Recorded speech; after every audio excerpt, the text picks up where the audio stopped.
ऐसा व्यक्ति जो भविष्य के सन 3906 में जाकर फिर से लौट आया अपनी दुनिया में। नमस्कार दोस्तों, मेरा नाम है ध्रुव और आप देख रहे हैं दी ऑसम वर्ल्ड। दोस्तों, आगे बढ़ने से पहले मैं रिक्वेस्ट करूंगा कि अगर आपने हमारा चैनल अभी तक सब्सक्राइब नहीं किया है तो प्लीज इसे सब्सक्राइब कर लीजिए और इसके साथ वाले बेल आइकन पर क्लिक जरूर कीजिए, जिससे कि आपको हमारी आने वाले सारे वीडियोस के नोटिफिकेशन मिल जाएंगे। दोस्तों, बात 20वीं सदी के प्रारंभ के मध्य युग में रहने वाले पॉल डिनेक की है, जो पेशे से एक प्रोफेसर था, लेकिन वो एक दिमाग की गंभीर बीमारी लेथार्जिक इंसेफेलाइटिस से पीड़ित था, जिसके रहते सन 1921 में आकर पॉल की हालत इतनी खराब हो गई कि वो कोमा में चला गया। और इस दौरान पॉल पूरे 1 साल तक जिनेवा के एक हॉस्पिटल में रहा। और 1 साल की लंबी नींद के बाद जब पॉल को होश आया तो उसने कुछ ऐसा कहा जिसे सुनकर सबके होश उड़ गए, क्योंकि पॉल ने बताया कि वो कोमा में जरूर था लेकिन अपने पूरे होशो हवास में था, यानी उसका दिमाग पूर्ण रूप से जागरूक था।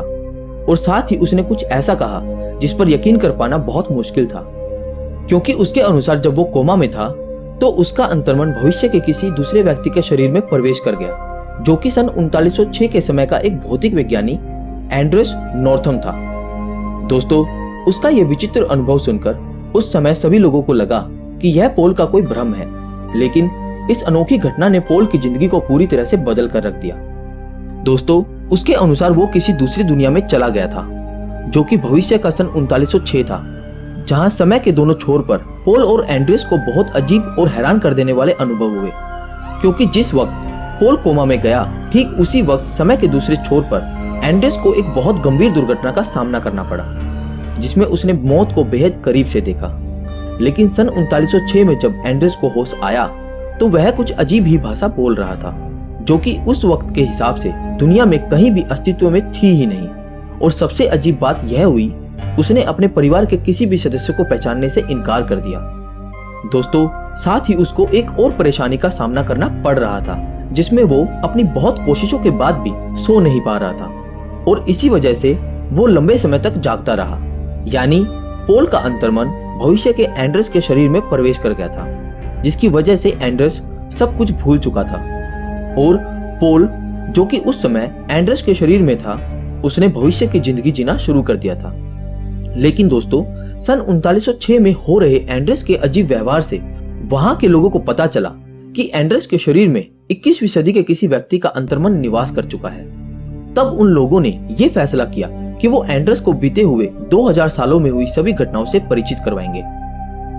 दोस्तों, भविष्य के लोगों ने एंड्रस को बताया कि कैसे पिछले 2000 सालों में धरती पर मानवों की नई प्रजाति होमो ऑक्सीडेंटलिस अस्तित्व में आई है। और अपनी 1 साल की कोमा अवस्था से जागने पर पॉल को अनुभव हुआ कि जो बातें उसने भविष्य में रहकर जानी, वो सारी बातें उसको अब भी साफ साफ याद थी। पॉल ने सोचा कि ये सभी बातें उसको 20वीं सदी के लोगों को बतानी चाहिए, लेकिन लोगों के विरोध और उसको पागल बताए जाने के डर से उसने ये राज फिर कभी किसी को नहीं बताया। लेकिन उसने अपने इस विचित्र अनुभव को अपनी एक पर्सनल डायरी में लिखना शुरू कर दिया। इसके बाद पॉल सामान्य जिंदगी जीने के लिए ग्रीस चला गया, जहां उसने एक स्कूल में फ्रेंच और जर्मन सिखाने की नौकरी कर ली। और वहां पर पॉल की मुलाकात उसके कई स्टूडेंट में से एक स्टूडेंट जॉर्ज पापाहाटिजिस से हुई, जिसको पॉल का व्यक्तित्व काफी दिलचस्प लगता था। साथ ही जॉर्ज भी पॉल का सबसे चहेता स्टूडेंट था। दोस्तों, वहां पॉल की जिंदगी काफी अच्छी चल रही थी, लेकिन किस्मत को शायद कुछ और ही मंजूर था, क्योंकि कुछ वक्त बीतने पर दुर्भाग्यवश पॉल की तबीयत फिर से बिगड़ने लगी और डॉक्टर की सलाह से उसने अच्छी जलवायु के लिए ग्रीस छोड़कर इटली जाने का फैसला किया। लेकिन जाने से पहले उसने अपनी वो पर्सनल डायरी अपने सबसे चहेते स्टूडेंट जॉर्ज को सौंपी और कहा कि वह प्रैक्टिस के लिए इसमें लिखी जर्मन भाषा को ग्रीस में ट्रांसलेट करता रहे। पॉल ने इसके बाद ग्रीस छोड़ दिया और सन 1924 में पॉल की ट्यूबरक्लोसिस से मौत हो गई। लेकिन जो डायरी पॉल ने अपने स्टूडेंट जॉर्ज को दी थी, वो उसको अब भी ट्रांसलेट कर रहा था और पूरे 14 साल तक जॉर्ज ने पॉल की उस डायरी को ट्रांसलेट किया। पहले तो उसे वो डायरी एक सामान्य सी नोवेल लगी, जिसकी कहानी थोड़ी अजीब थी, पर समय के साथ जॉर्ज को समझ आ गया कि यह कोई कहानी की किताब या नोवेल नहीं है, बल्कि उसके टीचर पॉल की पर्सनल डायरी है, जिसमें पॉल ने अपने उन सभी अनुभवों के बारे में लिखा था जो उसने भविष्य में रहकर महसूस किए थे। जॉर्ज ने बाद में पॉल के इस अनुभव को एक किताब के रूप में पब्लिश कराया। पॉल ने अपनी समय यात्रा के दौरान जो भी देखा, सुना या महसूस किया, वो सब कुछ क्रॉनिकल्स ऑफ द फ्यूचर नामक एक किताब में लिखा हुआ है। लेकिन लोगों ने इस बात का विरोध करते हुए कहा कि ये सिर्फ एक मनगढ़ंत कहानी की किताब है, जिसको अधिक से अधिक बेचने के लिए इसके आसपास एक दिलचस्प वाकया बताया जा रहा है। लेकिन अगर ऐसा होता तो पॉल ने ये किताब खुद क्यों नहीं पब्लिश की, बल्कि पॉल ने तो इसे दुनिया के सामने लाने के लिए लिखा ही नहीं था, क्योंकि शायद वो जानता था कि लोग उसकी इन बातों पर कभी यकीन नहीं करेंगे। और शायद अपने लिए ही पॉल ने जो महसूस किया और जो उसे याद रहा, उसने वो सब अपनी उस डायरी में लिख दिया। और पॉल को अपनी उस 1 साल की समय यात्रा के दौरान जो बातें पता लगी, उनमें से कुछ मुख्य बातों को हम जानेंगे, जिनमें पॉल ने आने वाले भविष्य के कुछ ऐसे राज अपनी उस डायरी में खोले हैं जिनको जानकर आप हैरान हो जाएंगे। सन 2000 से 2300 तक मानव जाति जनसंख्या, पर्यावरण, अमीरी गरीबी, बीमारियों और आपसी नफरतों जैसी परेशानियों से जूझ रही होगी। और अब भी लोग सांसारिक चीजों को पाने की होड़ में लगे होंगे।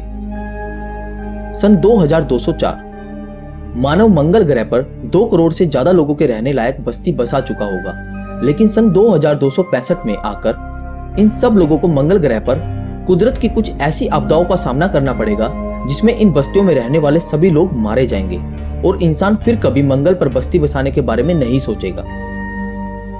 सन 2396 सभी देशों की सहमति से पूरी दुनिया में केवल एक ही सरकार बनाई जाएगी, जिसे ग्लोबल पार्लियामेंट कहा जाएगा, जिसका पूर्ण नियंत्रण नेताओं और पूंजीपतियों के हाथों में ना होकर वैज्ञानिकों, तकनीकी विशेषज्ञों और मानवतावादी लोगों के हाथों में होगा। और पूरी दुनिया से मुद्रा व्यवस्था यानी मनी सिस्टम पूर्ण रूप से खत्म हो जाएगा और भविष्य के लोगों का जीवन वर्तमान के लोगों के जीवन की तुलना में कहीं ज्यादा आसान होगा। और भविष्य में लोग अपना जीवन व्यापन करने के लिए केवल कुछ ही वक्त काम करेंगे। ग्लोबल पार्लियामेंट लोगों के हितों में छोटे देशों को आगे ले जाने और सभी के लिए एकाधिकार की व्यवस्था लागू करने पर जोर देगी। लेकिन कुछ देशों की सरकारें ग्लोबल पार्लियामेंट का विरोध करेंगी। अधिकारों की ये लड़ाई अगली कुछ सदी तक और चलेगी, लेकिन इसके बाद सर्वाधिकारवाद लागू हो जाएगा, जिसमें सभी लोगों को एक जैसे अधिकार होंगे। हालांकि तकनीकी तौर पर अब भी कहीं कहीं पर असामान्यता देखने को मिलेगी। लोग नैतिक तौर पर अब भी कमजोर होंगे। दुनिया भर में यही हालात सन 3300 तक चलेंगे। सन 3300 से 4000 तक धरती की जनसंख्या 1 अरब से भी कम रह जाएगी और मानव जाति का एक ऐसा युग आ चुका होगा जिसमें लोग अपने जीवन में केवल 2 ही साल काम करेंगे, वो भी 17 से 19 साल की उम्र में। और मानव के उपयोग के लिए हर वस्तु मुफ्त में उपलब्ध होगी, जैसे कपड़ा, खाना, घर, यातायात के साधन आदि। और साथ ही उच्च जीवन जीने के सभी साधन भारी मात्रा में सभी के पास होंगे। समाज को चलाने के लिए केवल कुछ ही कानून शेष रह जाएंगे और पूरी दुनिया में अपराध ना के बराबर होंगे। और भविष्य में किसी भी इंसान की अपनी कोई निजी संपत्ति नहीं होगी। सब लोग एक बराबर होंगे। कोई भी अपनी सफलता को महंगी चीजों और उच्च पदों से नहीं आंकेगा, बल्कि मानवता, नैतिक मूल्यों और आध्यात्मिक ज्ञान को सबसे बढ़कर माना जाएगा। दोस्तों, आज के लिए बस इतना ही।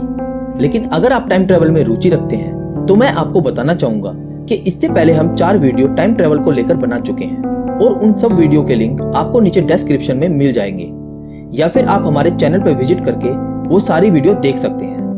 दोस्तों, अगर आपको ये वीडियो अच्छी लगी तो इसे लाइक और शेयर करना ना भूलें। Thanks for watching.